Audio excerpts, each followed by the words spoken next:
Saludos a todos. En este video hablaremos de la segunda etapa del español de América que corresponde al siglo XIX. En esta etapa vamos a tener un mejor reconocimiento del español americano como parte de la identidad de los americanos y vamos a tener posturas opuestas que se van a estar encontrando y la aparición de las primeras academias de la lengua. Vamos a tener dos posturas referentes al español americano en cuanto a que sabemos que el español americano y el español peninsular ya mostraban diferencias a partir del siglo XVI. XVII. Entonces vamos a ver una postura que es la de la corriente separatista, que es la conocida Generación de 1837 o Asociación de Mayo, que se basa en la filosofía del alemán Johann Herder. Entre algunos de sus representantes tenemos a Juan María Gutiérrez, Juan Bautista Alberdi, Domingo Faustino Sarmiento y Esteban Echeverría. Y ellos lo que buscan es que se dé una independencia también en la parte lingüística de España. Y por otro lado vamos a tener la corriente unionista, en la cual vamos a tener todo un grupo de conservadores, entre los cuales está Andrés Bello, Rufino José Cuervo, colombiano, Carlos Gagini, costarricense, Ribodó, venezolano, y Batres Jauregui, guatemalteco, ¿verdad? Y todos ellos tienen la postura de mantener ligadas la lengua y la literatura en español a una y otra costa del Atlántico. Entonces vamos a ver que sus posturas son completamente opuestas. Vamos a tener grandes representantes de la literatura en ambos lados, ¿verdad? Pero que van a tener una idea de identidad diferente. Unos van a ver la identidad de la lengua como algo propio de los americanos y otros lo van a ver como algo completamente unido a la cultura española. Dentro de los separatistas había algún pensamiento muy particular de cada uno de ellos y es lo que vamos a ver ahora. Por ejemplo, Alberdi veía todo lo que venía de España como retrógrado. Sarmiento, dentro de su cita, dice: los idiomas se tiñen con colores de la tierra que habitan. El idioma de América deberá ser propio. Proponía dejar de preguntar a los gramáticos españoles para formular la propia gramática. Y eso es importante porque le da un concepto de identidad al español americano trascendental, porque refleja en él que el español americano lleva parte de la huella que han dejado los mismos americanos en el lenguaje. Por su lado, Guitarte dice: la emancipación del español de América consiste en reivindicar el derecho de los americanos de desarrollar el idioma por sí mismos, presentar el español americano y adecuarlo a cada época.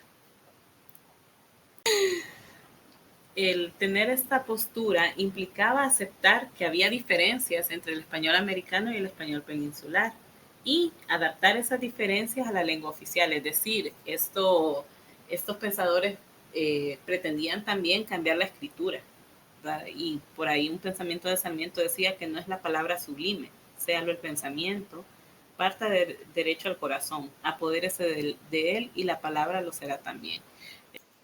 Esto quiere decir que la palabra, no por verse escrita ortográficamente de forma correcta, es que tiene un sentido, es que tiene una belleza, sino por lo que dice, por lo que implica, por el pensamiento que hay detrás de esa palabra, ¿verdad? Entonces, de esa forma se pretendió por mucho tiempo cambiar incluso algunos grafemas del español americano para que se distinguiera del español peninsular.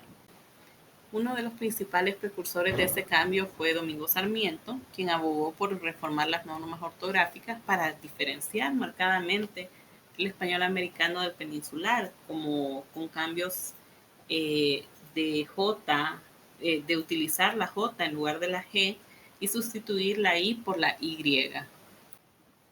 En conclusión, esta corriente separatista enarboló la bandera de la libertad lingüística, inició la lucha contra el purismo y la tutela académica, sostuvo los derechos del pueblo hasta su soberanía y proclamó la devoción por la tierra y la inspiración americana.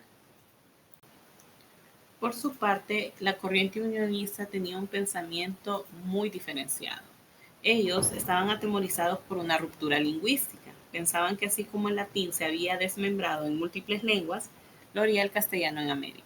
y su temor pues no era una cosa extraña tampoco, ¿verdad? Ni sin sentido, porque en realidad ya había sucedido, ya había un antecedente y pues de ahí surgieron las lenguas romances, ¿verdad? Entonces se esperaba que en América surgieran una serie de lenguas que no se distinguieran entre sí.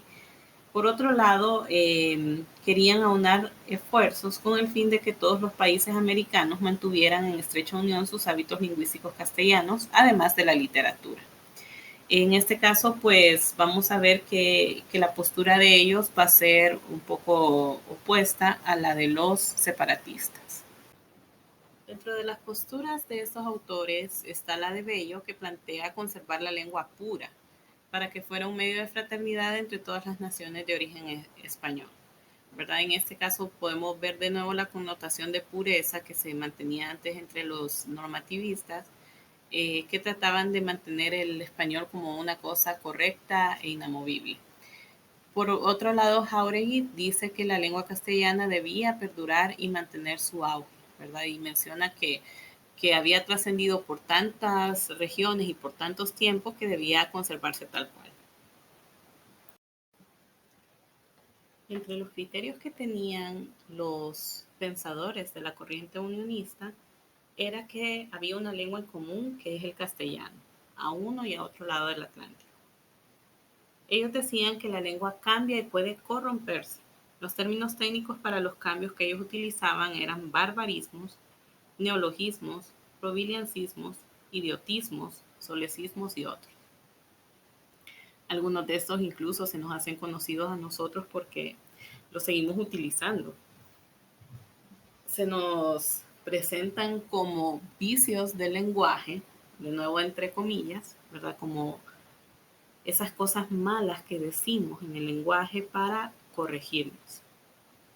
Y en realidad, pues, son posturas, pues, como podemos ver, bastante arcaicas, ¿verdad? Estamos hablando del siglo XIX y, pues, hace 2 siglos sucedió esto, ¿verdad? Y lo que podemos evidenciar en esto, pues, es justamente una postura normativista, correctivista, que lo que va buscando, pues, justamente es que la lengua se mantenga estática, lo cual es antinatural, ¿verdad? Además, decían que la lengua común es una herencia que debe conservarse. Conviene estudiar la lengua desde una perspectiva histórica, con documentos coloniales y la literatura del siglo de oro. Muchas palabras deben respetarse y preservarse porque tienen abolengo. Entonces, si nos ponemos a analizar todo este pensamiento, podemos encontrar que se toma una herencia, se toma como es algo que se nos ha heredado, como algo que nosotros recibimos y que tenemos que atesorar. Y toda la literatura que se nos plantea ahí, pues justamente los documentos coloniales y la literatura del siglo de oro, pues vamos a ver que mucha de ella no es literatura americana, ¿verdad? Entonces, pues por ahí la postura conservadora, pues un poco unionista, perdón, un poco conservadora. También ellos dicen que deben compartir esfuerzos para mantenerse firmes en el idioma común a través de la literatura, es decir, tratar de seguir los patrones literarios de estos autores previos a ellos, ¿verdad? Entonces seguir como el camino de los españoles para la literatura americana. Finalmente dicen que el filólogo está en capacidad de llevar la lengua por buen camino. La corriente unionista también proponía una educación lingüística prescriptivista y purista. Seguimos con esta postura normativista en la cual debe haber un reglamento que se debe cumplir y que debe ser de esa forma. Se deben escribir gramáticas y diccionarios que condenarán todo tipo de expresión dialectal. Vean cómo el dialecto está visto de menos y está visto como algo malo en esta época. Surgen manifestaciones de corte normativo, purista y academicista. El español peninsular es la madre y las variantes americanas son las lenguas hijas, es decir, que de alguna manera le rinden culto a la madre. Como consecuencia de esta oposición entre dos posturas radicalmente opuestas, aparece un tercer movimiento, conocido como el movimiento conciliador, que lo que va buscando es justamente encontrar un punto intermedio entre ambas corrientes. y parte de la corriente unionista. Sin querer romper con la unidad lingüística y dándole valor de culto al español peninsular, empezó a tomar distancia de las actitudes de la Real Academia Española para considerar el español americano como una variedad distinta, pero tan válida como el español peninsular. Entre los principales representantes de esta nueva corriente está Torrejón, que desde el siglo XIX observa una transferencia de la lealtad lingüística de los americanos. Rufino José Cuervo, quien comenzó a escribir un texto purista para la corrección del habla de Bogotá y terminó publicándolo con fines descriptivos científicos, a manera de análisis. Es decir, que él en el intento de escribir un texto para corregir se dio cuenta de que en realidad no era ese el enfoque que debía utilizar, por lo que utilizó un enfoque descriptivo científico que más bien fue pionero en su momento. Y luego Gavini, que comienza por hacer un texto en contra del lenguaje popular y posteriormente consideró las variaciones del lenguaje americano con el peninsular, admitiendo que no son simples corruptelas introducidas por el capricho o la ignorancia, sino como el resultado natural de la evolución fonética y semántica a que están sujetos los idiomas vivos. Es decir, es la evolución natural que tienen las lenguas la que va a dar como resultado que empiecen a haber variaciones y con ellas diferencias. Esta postura responde al modelo genético darwiniano, en el cual los filólogos pues justamente se van dando cuenta que así como el ser humano y los seres vivos evolucionan, lo hace también la lengua. Julio Calcaño dice, nadie tiene poder para dar nueva forma a un árbol ya crecido. Nadie lo tiene tampoco para dar a una lengua las que rechaza su natural constitución. Es decir, no se puede imponer a un árbol ni a una lengua cómo va a crecer, cómo va a ser su evolución. A esta postura apoyan Estanislao Ceballos de Argentina y Miguel Luis Aminátegui. Es en este punto en el que ya se tiene un concepto más científico sobre la lengua, en el que hace su intervención la Real Academia de la Lengua. Más o menos para noviembre de 1870, propone una comisión para crear las academias americanas, ¿verdad? Y justamente pues vamos a tener la percepción de los protagonistas, ¿verdad? Los pensadores americanos respecto a la creación de estas academias de la lengua. Y vamos a ver nuevamente posturas opuestas al respecto. Por un lado, Alberti dice que son dependencias de la Academia Española, ramas accesorias de la institución de Madrid, en el sentido de que solo vienen a figurar como una cosa estética, superficial, y que en realidad no iba a tener un gran aporte.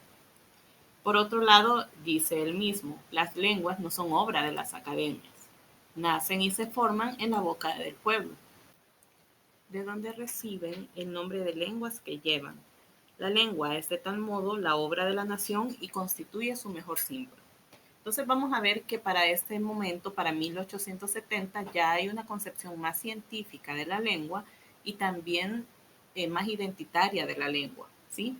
Vemos ahí que se habla de símbolo y se habla de una unidad social, ¿verdad? Un constructo social que representa a la nación. Vamos a ver también que hay otras posturas, como les había dicho antes. Los unionistas, por su parte, tienen una postura un tanto diferente. Vamos a ver lo que dice Granada. Dice, la ilustre Academia Española, con generoso anhelo, ha promovido el establecimiento de cuerpos correspondientes de ella en las repúblicas hispanoamericanas, la mayor parte de las cuales ha respondido noblemente a tan honrosa iniciativa, cuya realización señala el comienzo de una esplendente era literaria presidida por el genio de dos mundos. Si bien, ustedes van a tener que formar su propio criterio al respecto de estas posturas, puedo compartirles el mío, ¿verdad? En el cual vamos a ver que los unionistas van a tener una postura bastante, digamos, condescendiente, bastante debajo, ¿verdad? De la Real Academia Española, ¿verdad? Como sintiéndose agradecidos porque la Real Academia tomó en cuenta el español americano, cuando en realidad el español americano por sí mismo ya se constituía como una unidad, ¿verdad?, americana representativa, y no necesitaba en realidad que fuera la Real Academia Española la que le rigiera. Y es aquí donde surge la pregunta: si no es por medio de la Real Academia, ¿cómo mantener la lengua unida? Pues Ceballos dice que el americanismo es una idea nueva, ¿verdad? Él es partidario de la admisión de americanismos en nuestro sagrado tesoro oficial de la lengua madre. La mayoría de los filólogos, siguiendo ideas del romanticismo, defiende esta postura. La expresión americana, fuera de base castellana, indígena o africana, debía ser equiparada con voces peninsulares provenientes de otras lenguas. Por su parte, Jáuregui dice: no repeler los vocablos que usan muchas personas peculiares de una respetable colectividad, por más que no se deriven del latín, del vascuence o del árabe.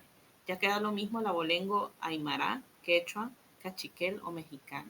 Y vean cómo, pues, justamente a pesar de que se busca esa unidad de la lengua del lado peninsular y también del lado americano, se buscaba el reconocimiento de todas esas palabras que iban saliendo del sustrato indígena que tenían o que iban dejando, pues, que iba dejando, perdón, el español americano.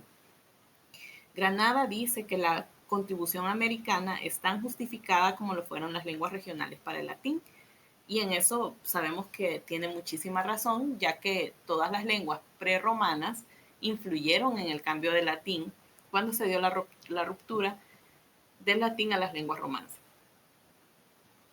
Joaquín García y Casbalceta dice que esas palabras y frases americanas tienen el mismo derecho a entrar en el diccionario.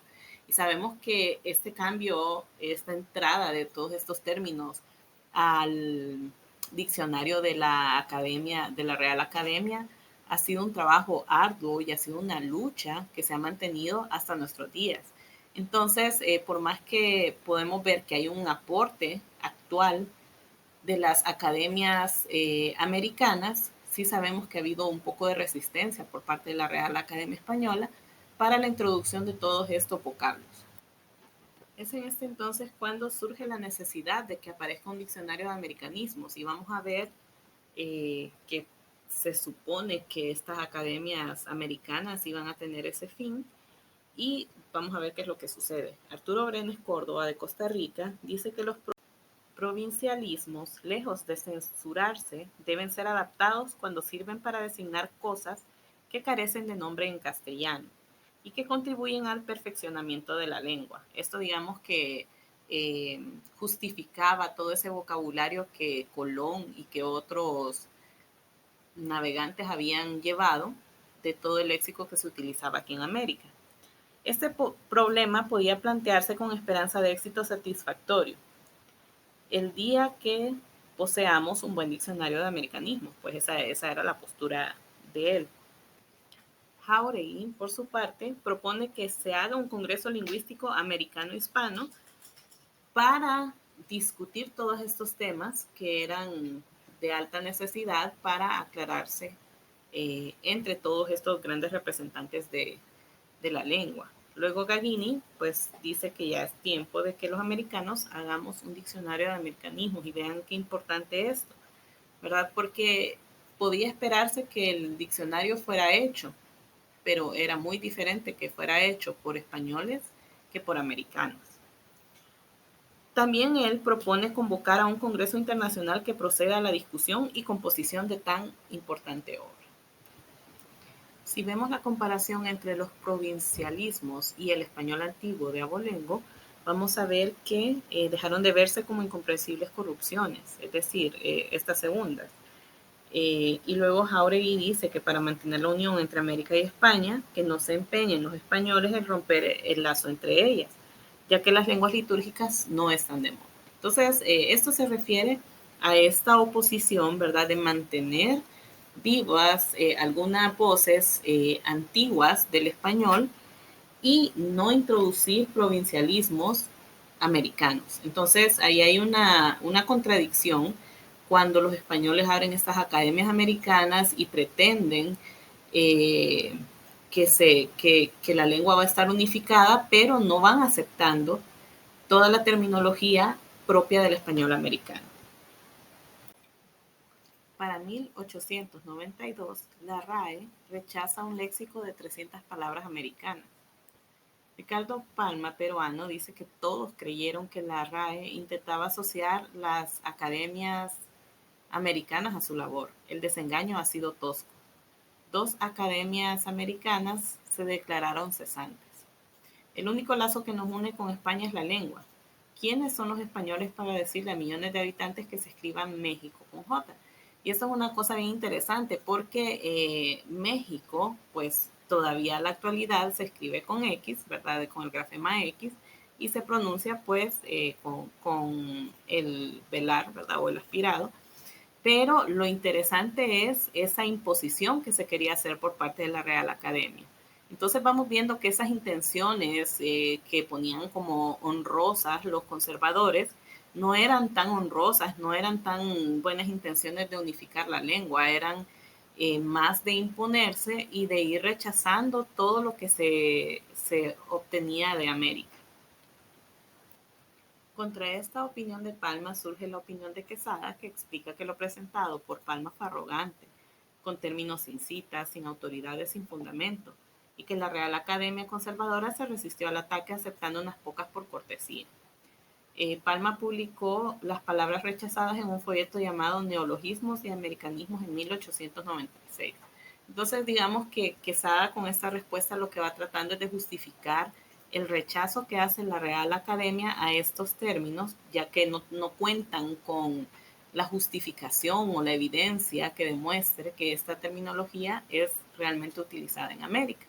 ¿Verdad? Y que podríamos decir que la respuesta de Quesada tiene mucha justificación, ¿verdad? En realidad no lo sabemos, pero sin citas, pues cuando ustedes estén en lexicografía se van a dar cuenta cómo funciona un diccionario y qué vocablos son los que entran. Entonces, digamos que hasta cierto punto hay un tanto de razón por ahí. Contra el diccionario de la Real Academia Española, Segovia, argentino, lo define como una obra poco homogénea y anacrónica, o relativo, ya que le faltan muchas voces, acepciones, proverbios, frases y modismos. Vemos que esta definición que hace es bastante similar a una definición en diccionario. Es así como surge un nuevo movimiento de crear una academia hispanoamericana, en la que Palma propone independizarse en lo lingüístico y formar el diccionario americano. Gagini dice que la norma no debe darla el castellano enriquecido con americanismos, ni la Real Academia Española, pero no hubo consenso entre la comunidad americana, ya que la política absorbe los gobiernos, es decir, había más problemas políticos o más relevantes en esa época para los que toman las decisiones que quizás la formación de esta academia. Según Miguel de Toro y Gisbert, españoles, la Real Academia busca unificar y reducir el léxico del español de América. Conviene que se exprese con la misma voz una misma cosa en América y, de ser posible, también en España. Establecer una norma ortográfica del español. Entonces vean cómo se trataba de reducir el léxico y pensemos en todas estas variedades dialectales a nivel léxico que son abundantísimas, solo pensándolo desde el español peninsular y no digamos entre el español peninsular y el americano.